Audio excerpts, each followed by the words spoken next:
Muchísimas gracias a todos, bienvenidos de nuevo.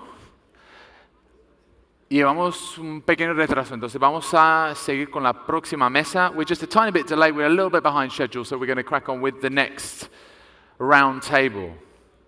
Y se llama Sports Business Reloaded. Entonces,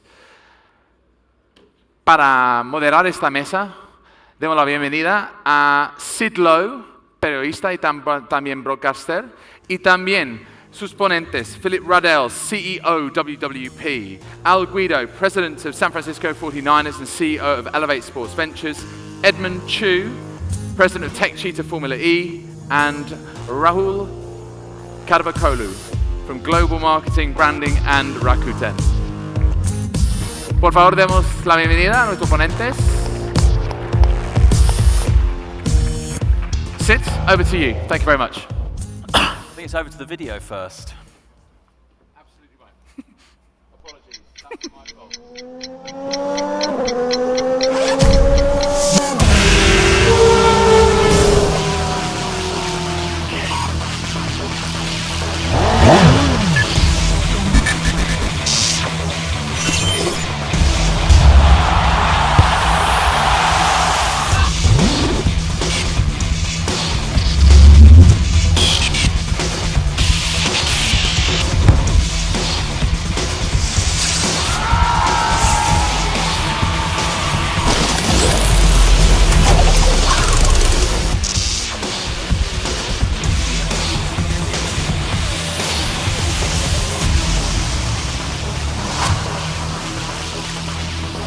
Would you want to have the ball?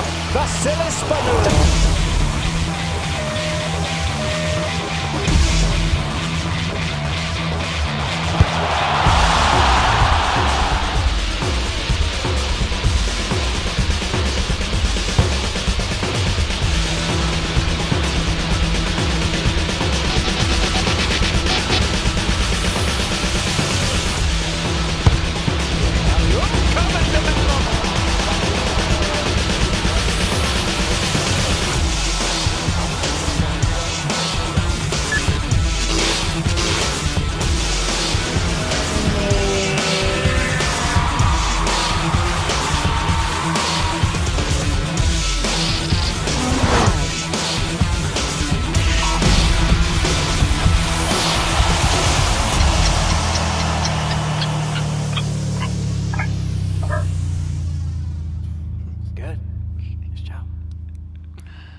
Wow.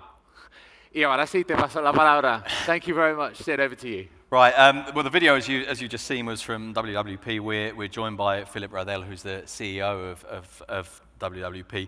We're going to talk today about a series of issues. Basically, we're going to discuss the way that sports business, and indeed sports itself, is evolving, where it's come from, where it might go next, given the shifts in demographics, technology, communications, and indeed ideas, and some of those ideas we'll throw around here on the stage. I think we're really quite lucky to be able to do so through a variety of different perspectives, because of the panel we've got different roles, different experiences that I think will give us a very comprehensive view of sport, from the immediacy of the event itself to the internationalization of sport, and from a distance to the way that it's experienced at all sorts of different levels, because we have a range of experience here that allows us to do that from the vantage point of sponsorship, rights holding, team ownership, both in established sports and also in emerging sports, stadium development, the match day experience itself, marketing, and all the way through to the construction of actually competition itself. I'm going to very briefly go through the panel. I don't want to talk for too long. I'm very aware that time is of a premium. Phillip, who I've introduced, is involved in the Drone Champions League, alpine skiing, motor racing. Particularly, I think, when we'll talk about this as we go on, the significance of his role working at the moment with Real Madrid and Emirates, and of course in the deal between Liverpool and Western Union. Guido is the president of the San Francisco 49ers, the CEO of Elevate Sports Ventures, obviously meaning involvement in ticket sales, in venue operation, in marketing, in management, in sponsorship. Edmund is the president of TECHEETAH Formula E, who, by the way, current champions, which is not bad, and involved in Cosmos, who, of course, have been a big part of the redevelopment of the Davis Cup. And Rahul at the far end, the Director General of Marketing and Branding at Rakuten, working in sports partnerships And of course, Rakuten, as everybody knows, is the sponsor of Football Club Barcelona. In a way, I wanted to start with what I think is probably the most basic question, the most simple, the most easy question, but perhaps also the most complicated in that it's the embodiment of everything we're here to talk about. And I wanted to go through and ask all of you your opinion about this. Put in very simple terms, why sport? We're talking about business, but why sport? What is it that makes sport different?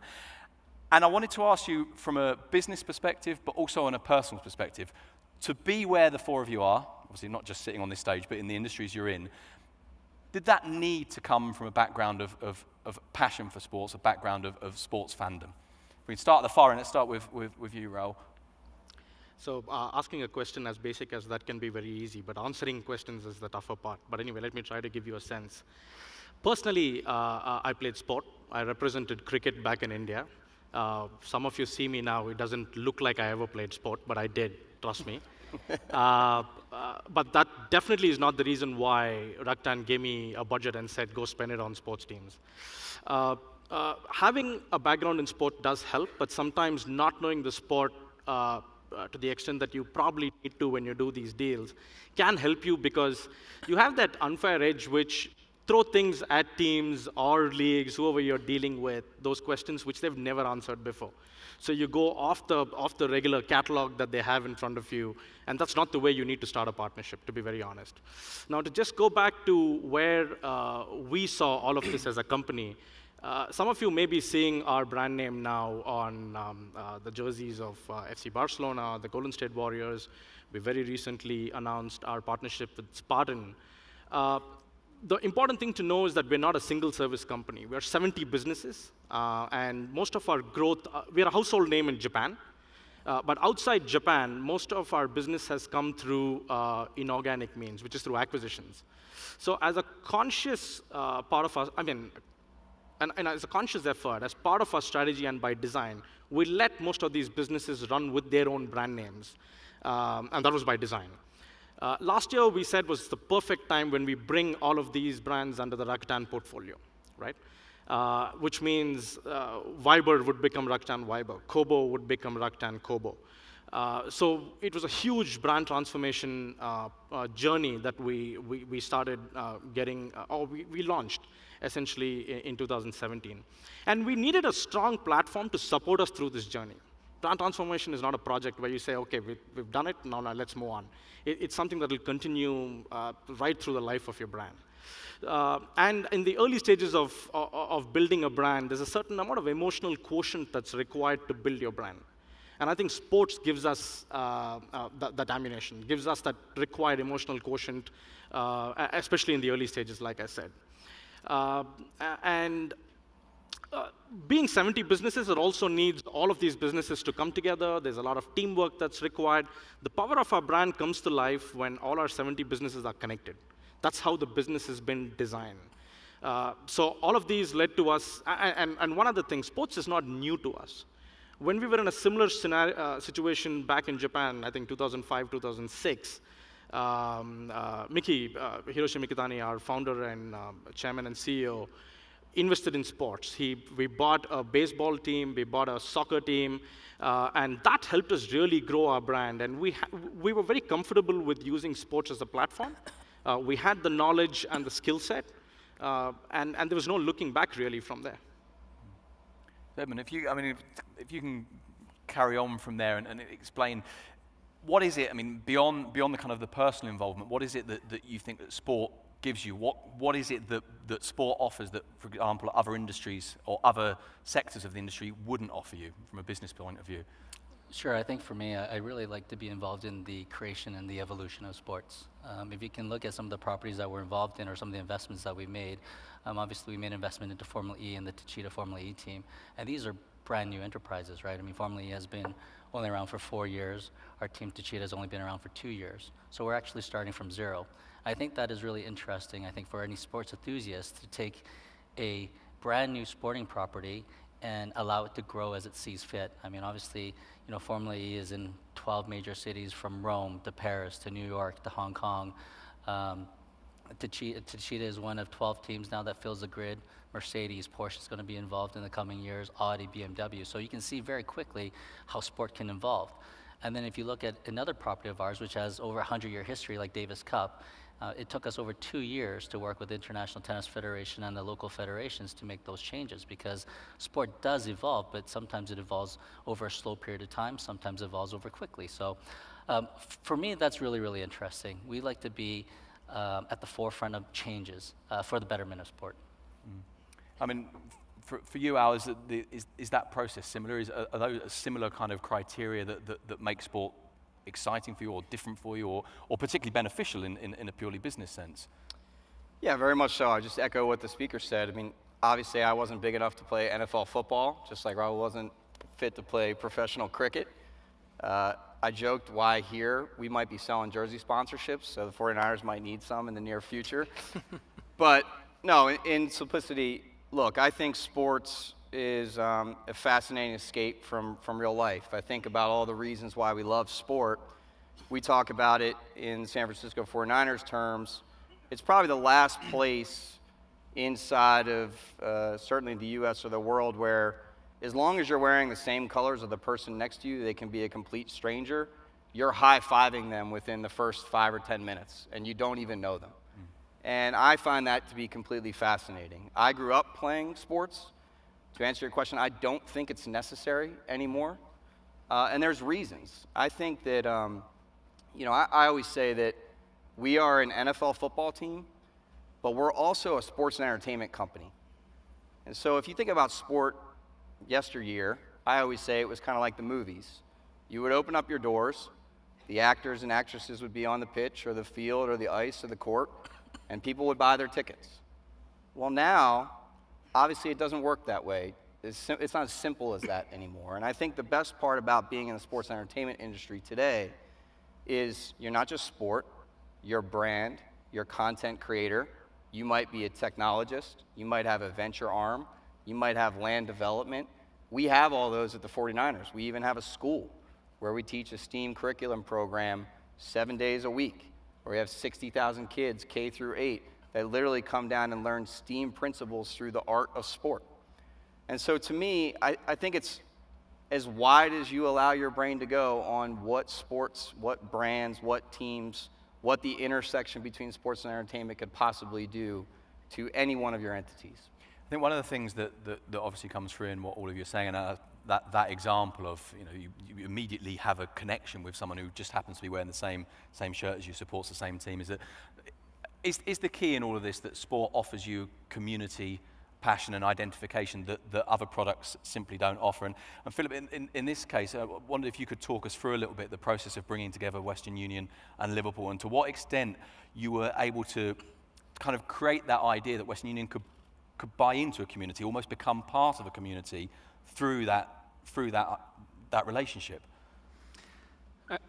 Well, I think it was a huge opportunity for us, and that's actually what drives us in our company. Those many opportunities that we have, because the landscape of sports changes so fast every day.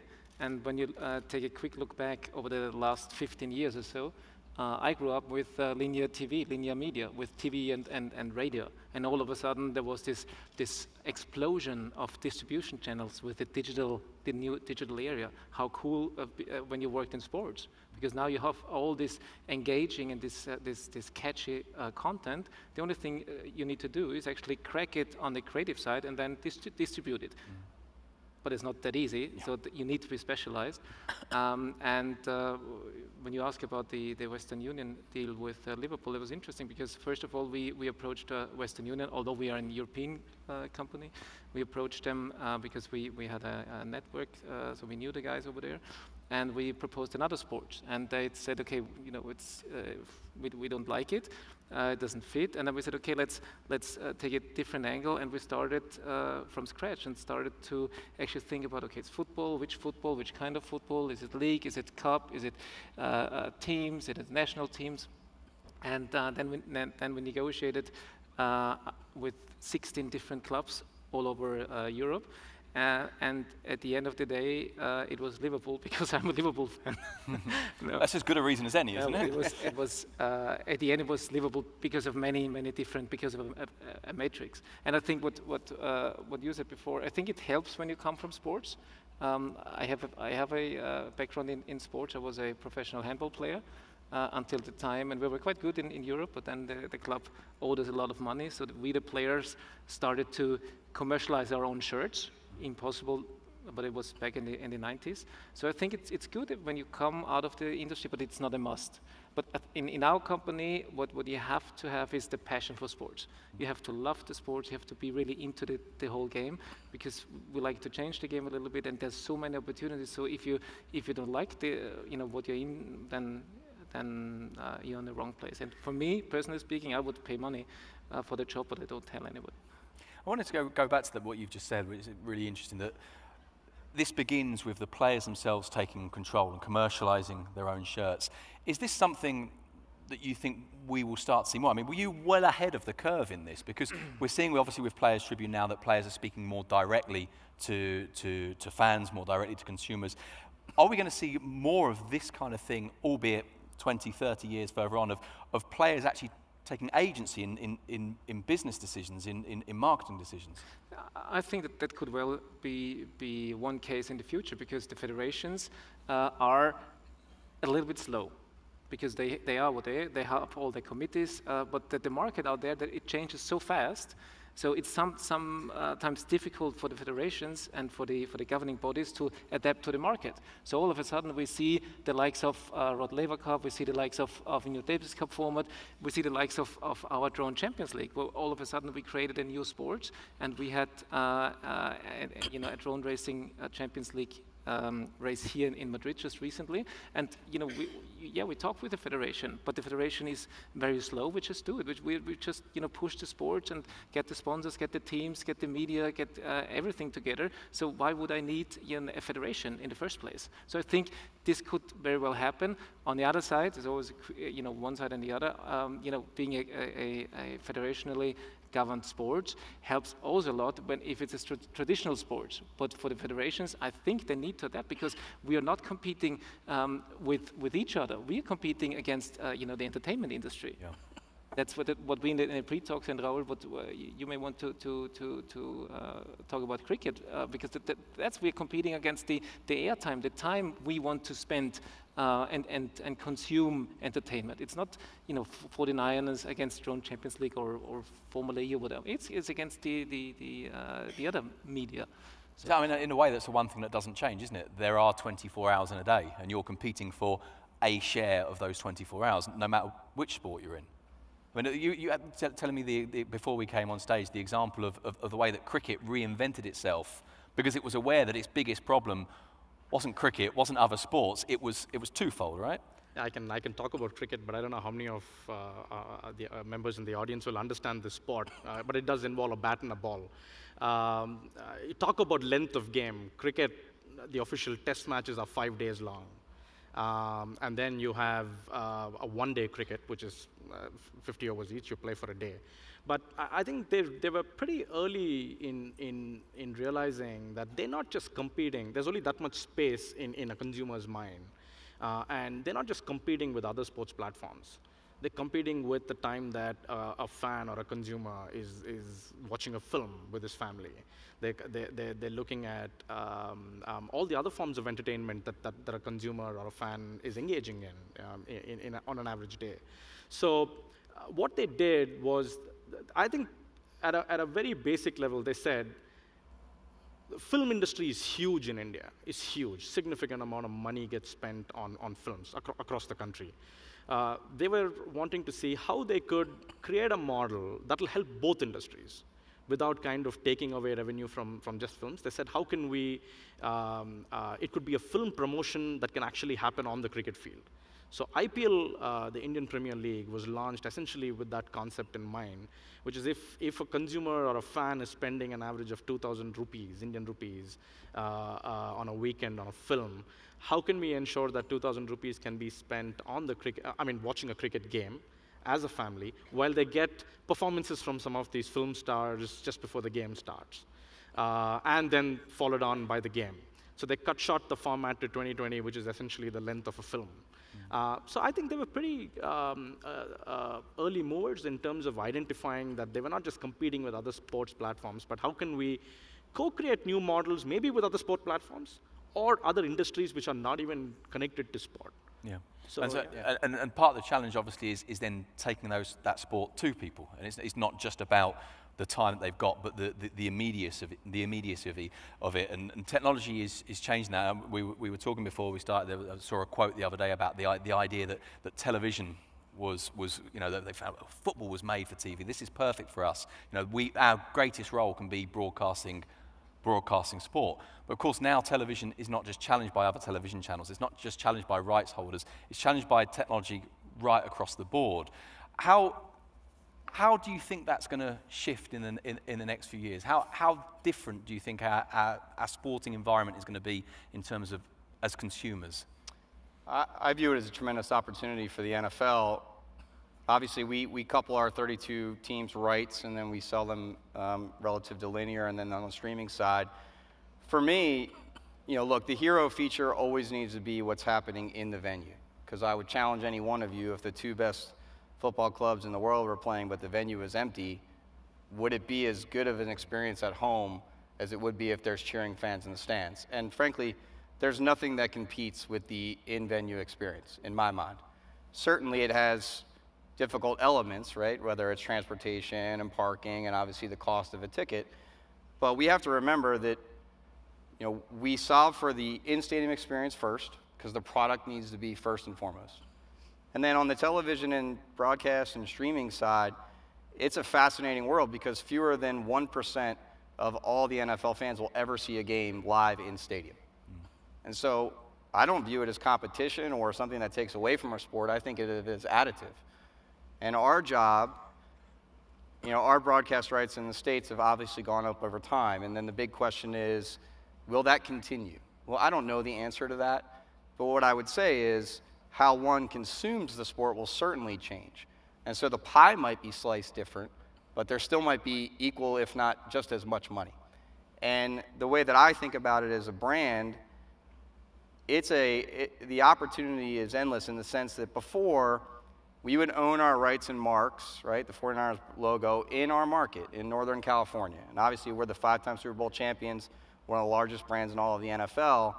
But now, with the advent of social and digital and the fact that we have our own production teams, why can't we create our own original content like you do here and send it out to the masses? And so I don't think you can only solve one or the other or focus your time on one or the other. I think you have to make sure your in-stadium experience is tremendous so that people continue to come to live sports so that those watching at home feel as though they're getting a great experience, but they might be missing out on what is spectacular about being in venue. I think you got to solve for both. Yeah. In all of these kind of advances and some of the things that are changing, and I wanted to ask you about this Edmund, is there a point at which sport is not prepared to make some of these changes, that it's not prepared to push as far? Is sport behind other industries in terms of pushing for this? And obviously one of the reasons why I ask is because you come into a marketplace where, and you were talking about federations, where pre-existing structures are in the way, and certainly in terms of Cosmos's involvement in the restructuring of the Davis Cup, obviously you come up against fairly significant opposition. So how do you approach that? Do you approach that with a sense of, okay, these are the guys in place? Do you approach that in the sense of competing to take the power from them, to coincide with them in certain ideas? How do you deal with that opposition? Because that will always be there, won't it? Yeah, certainly. I mean, there's always going to be opposition to changes. I think everybody is concerned and worried about changes and how it would affect things in the future. I think certainly with Davis Cup, we definitely came across that in terms of working with all the many federations. So if you can imagine, when we tried to revamp Davis Cup, we had to get a majority vote from 210 national federations. Each federation has their own agenda. Each federation has their own issues. And so for us, what we had to do is we had to educate each federation. So we literally had to fly to Africa. We literally had to go to South America and meet with these federations one-on-one to give them our objectives of what we wanted to do with Davis Cup, to show them the reward system that they would get from the new Davis Cup. And that we're not trying to change Davis Cup just for the sake of changing Davis Cup, because that's not the right agenda, right? I mean, if it was working, if it was strong, if it was a powerful tennis property, then there wouldn't be any requirements to change. But what we saw was there was lack of top player participation. We saw that sponsorship was lukewarm. We saw that the media rights deals probably weren't where they should be. And so when we see the full picture, we recognize that there was an opportunity to change Davis Cup for the better. And as we met with the local federations and explained it to them, I think that you saw that from the vote last month that they approved our agenda. And so for sure, I think change is slow, but I think that if you go through the education process to inform them, to show them the benefits of changes, then I think that the reaction is in a positive way. How do you think this responds to supporters themselves? Because obviously supporters, and this is a very live issue in terms of the change of the stadium for the 49ers going in 2014, I believe it was, wasn't it, when you started, that you have supporters who see themselves not just as people who go and support a team, but as integral to the fabric of that team. They believe themselves to be stakeholders on an emotional as well as obviously a financial level. I mean, is it difficult to convince them to go with you? What happens when you find opposition from people who actually are fundamental to your, as you were saying earlier, a stadium that's empty is no good. It's fundamental you keep them on side, but you perhaps want to take them somewhere else. How did you approach that? Yeah, it's certainly difficult. In our scenario, we were moving, I mean, you probably couldn't even fathom it here. It'd be like, well, I don't want to use an example, but we were playing in San Francisco, and we moved essentially 45 miles south of that. And so that's a very difficult move in and of itself. I mean, we're the San Francisco 49ers playing inside of San Francisco, and just think about here, based off whatever club you follow, if you were moved to the rival city. And so it's tough to communicate that. And for our perspective, we were playing in the oldest non-renovated stadium in the US. There had not been a stadium built in California in over 50 years. It became very difficult, taxpayer dollars. It's obviously not happening as much as it did in the late 90s or early 2000s. There's no taxpayer dollars that went into the stadium inside of Santa Clara. There's a couple different ways that we approached it. The experience inside of Candlestick Park was not very good. If you asked the fans to say, do you love Candlestick Park, every single one of them would raise their hands. If you said, do you love the experience of getting in and out of Candlestick Park, the amenities, the food and beverage, the restrooms, none of them would raise their hands. And so, frankly, it was just getting over that emotional pull to where they saw their team had so much success on the pitch. And so part of it was describing all the benefits and amenities that one would get via a new stadium. The second part was communicating how that would impact them, right, on a personal level. And the third part was, how do we as a club remain competitive? And we play in a sport that has a fixed salary cap. We can only spend so much money on our players. However, we can spend as much money on their support systems, their coaches, their trainers, all the facilities that go into putting a football team on a field. The San Francisco 49ers were in the bottom tier of revenue in the NFL as the 5-time Super Bowl champions, which was kind of unheard of in the world. Now we moved into the top tier of the revenue, which gives us ample opportunity to be more competitive inside of the football space. So it was bringing the supporters along that storyline of why is it important to them, which is first and foremost. Why is it then going to be important to us as a club to make sure that we're putting the best team out on the field that you could be proud of, that gives us the best opportunity to win for the long haul. And we felt like building Levi Stadium gave us that opportunity. We weren't going to be able to continue on. Certainly we felt like we would have been good, but to be a premier team in the NFL, we felt like we needed to have a new venue. And then again, in the States, it's a little bit different because folks are used to, on the hospitality side, spending a lot more money when a new stadium comes along. We don't believe, and nor in my background as part of the Elevate Sports Ventures, we've worked for clubs and brands all over the world. It is not a one-size-fits-all model. Just because we were able to do this in San Francisco and charge seat licenses and generate all this revenue streams, it doesn't necessarily fit inside of the EPL or La Liga. And so what we try to specialize in is, what is that model for that sport? How do we best create a revenue stream in and around that? And I think the really neat thing that's happening is, how does our sport become, and/or our stadium or our arena become a 365 revenue model? And that's really what's changing. Is it doesn't make sense to build a $1.4 billion stadium and only use it 12 days out of the year. We had to find other uses. To your point about is sports lagging behind that compared to other industries, I think the point is it's very relative. In terms of music was an example that you took. I think the device revolution kind of changed the way music was consumed, which led to different commercial models, different payment models, both for the artist and the user. So I think each industry has its own formula on how the evolution will take place. But I think sports has evolved significantly, in my opinion. The NBA is doing a phenomenal job when it comes to taking the sport beyond the US into emerging markets. Soccer is doing a phenomenal job in trying to bring and build women's soccer and youth soccer. I think whether the speed is good enough, I think time will tell. And it's very important to learn not just from within your leagues and sports platforms, but look at completely different platforms in order to learn and evolve. In terms of sports, my opinion is I think it's moved from a bunch of administrators just selling commercial rights to two brands actually sitting across the table and talking to each other and saying, what can we do together that can make this an unbelievable partnership and help the fan enjoy the game at the end of the day. Business will follow. Build the sport around the fan. I think it'll make a fun business to run. In all of this, one of the things that I want to touch on briefly before we finish is that we've talked about, obviously, how people are brought into sport, what kind of mechanisms there are, which technology can give you access to the sport, the peripherals that go around it. In all of this, and obviously cricket was a very good example, but I wanted to take it beyond that. Is sport itself going to change because of this interface with business? Is in all of your cases, is the game actually changing? I mean, we talked about how business responds to sport, but how in your experience is sport responding to business? Well, actually, that's a kind of, I'll give you a philosophic answer to that. I think that man is there to compete. So we'll see competitions in different sports. So we want this competitiveness in our genes. So sports will always be there. Different, flavors, of course, different ways of sports. But the natural of mankind to compete with each other, I think that stays, and we just are building on that. So yes, it will stay.